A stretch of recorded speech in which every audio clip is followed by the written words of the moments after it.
Welcome back to your channel. Today I have to install a television inside of my kid's mid bunk because mommy works out here and it's kind of cumbersome for her to work with the kids, always asking 117,000 questions every 36 seconds. So here is the TV that we just purchased. It's a VIZIO. It's a 24-incher. It's really small, by the way, too. And I just went ahead and bought this from the store too. It's a Core Innovations, and it's a 10-inch to 49-inch TV mount for the wall. If you have been following me for some time, you do know that I remodeled my RV, and on the back of this wall there was a mounting position where you would put the TV. So unfortunately, I don't remember where it was, but there is a stud right here. Actually, I don't even know if that's even a stud. That's not a stud, because there's like a seam right there. But if you feel in the back of the wall, you hear that? There is a stud. Actually, there's actually a full stud right here. Actually, I can probably mount it to. It goes all the way down right there, right there. So actually, you know what? There's actually enough space here for me to do it. Never mind. I thought that there was nothing behind this wall except for right here. But it's pretty easy to find. But there is a backing. It shows that you can actually mount a TV back here. Be sure, if you are planning on repainting your RV, just take a picture, that way you have it. Now, as far as your screw size, let me show you something really quickly. If you are concerned about going on the opposite side of the wall, something you can do is you can check the size of the screws on your television that's already mounted. If you don't have a television that's already mounted in your RV, I'll at least give you a measurement. I have a tape measure somewhere around here, and I'll measure one of these screws for you. You should be fine with this style screw. When we remodeled our RV, I took all the screws out of our walls for our blinds, and they're pretty much the same screws that they use back here too. So let's go ahead and get started. Okay, so this one's pretty short actually. So come over here real quickly. So I have two sizes. So this size was for the blinds, and as you can see, there is the difference of it right there. So as I mentioned, this one is the one that came out of the back of this television. That is 1.25 inches, and then this one is 1.5 inches screw. So I really want something a little bit longer, but if this is all they used for this television, which is twice as heavy, I guess we'll just have to try it out with a shorter screw for now. But let's go ahead and get this bad boy on the wall. All right, so here are the directions for this TV mount. So attach the mount to the wall first. So we're gonna do that. And then attach the bracket to the TV. And then hook the TV to the mount. And that's pretty much it.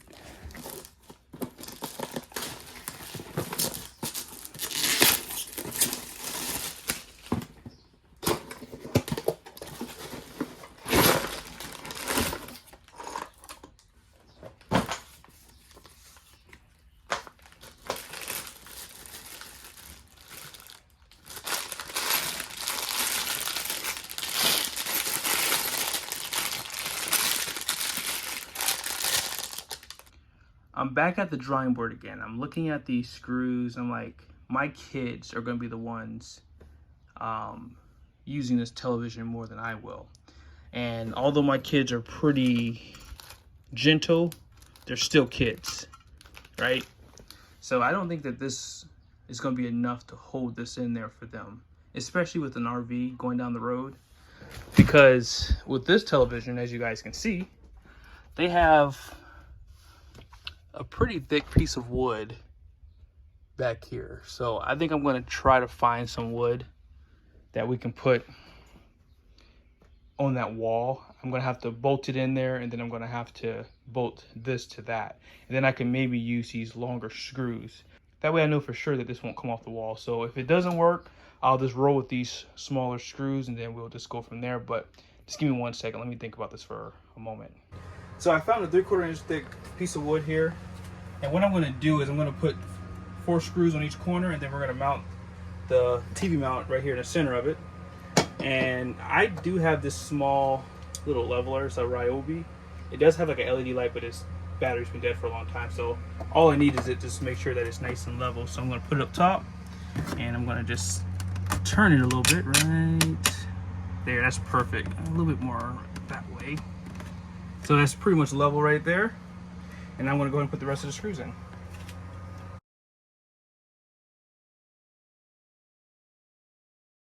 So when you're pre-drilling holes, especially when you're dealing with pine, you want to pre-drill holes wherever you can. That keeps your wood from splitting. If you've got this happens to be a 1x6, and it's actually 3/4 inch thick, pine will split easy on you if you run a big screw in here. So you don't want to do that. And you also, when you're running screws, try to keep it about a 1/2 inch at least off the edge, so you don't have any integrity loss yet. But with drilling this, when you're drilling through something like this is a 2x4, which it's 1.5 inches by actually 3.5 inches. But this 2x4 is fairly thick. So to save wear and tear on you, wear and tear on your bit, your drill, you drill down a bit at a time and then pull out the wood. So we're gonna drill down, and if you notice all that wood's in there, right? That makes this drill bit much less effective. So we bring it back out, bring it in, and just bring it out and then go back in again. So you're pulling out all that, all of your wood that you were drilling through, and it makes it much easier to finish your bit.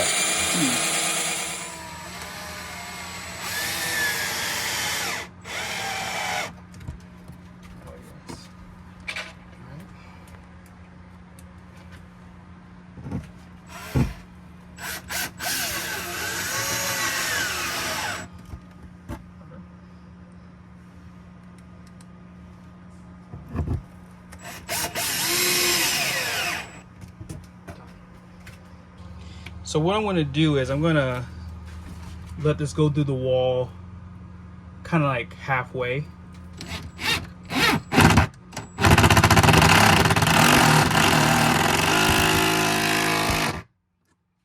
So I recommend to go the rest of the way with the ratchet. You don't want to break the harmonics in the wood. So let's see if this does the trick here. Hopefully we don't go through the wall. This should be all right there. That's stop. Let's go check the other side. Alrighty, so we did not go through on the other side. Did you show on the other side actually? Sorry. My wife said it doesn't matter. We didn't go through. We promise we're not lying. So I'm gonna take this one out, and then we're gonna do the same thing down here, and then we're gonna go ahead and show you how to put the plate on the back of the television. In case you're that kind of person that needs proof, the seam was like right here, so the nails would have probably been in this area, I would say, but as I mentioned, it didn't go through. There it is. So the mount is on the wall, and I will say this was pretty easy. I think you should just, if you are putting this in an RV, obviously you're gonna need this, and I think it's nice and sturdy. I actually feel confident going on the road with this. I do have a strap that I'm going to use. I think we use it for our chairs. We got rid of all that stuff, so I still have the straps. I'm going to strap the TV down, so that's something you're going to have to do if you are putting this in an RV. So let's go ahead and get the TV. Did we show the mount on the back of the TV? As far as the mounting plate goes on the back of the television, it's pretty easy. They give you all the necessary hardware for it, and all you have to do is just find the right mounting points, the right size screws that they provide you, and it just mounts to the back of it. So it's super easy. So here's the back of the TV. So all you're going to do is just basically let it sit on the top there. Let me show it to you here. So you see this little cutout right there? The TV's going to basically just slide right there. I'm going to actually pull it out here. And that's all it does. It just sits up the top there. This is easy, 1, 2, 3, and then there's 2 screws that sit on each side of it, and you're pretty much done. Last thing I'll say is you're going to want a long screwdriver to feed these screws in. I think you don't need to, but I feel like it'll just make life a little bit easier. But there's just one on this side, and the last one is right here, already tightened up.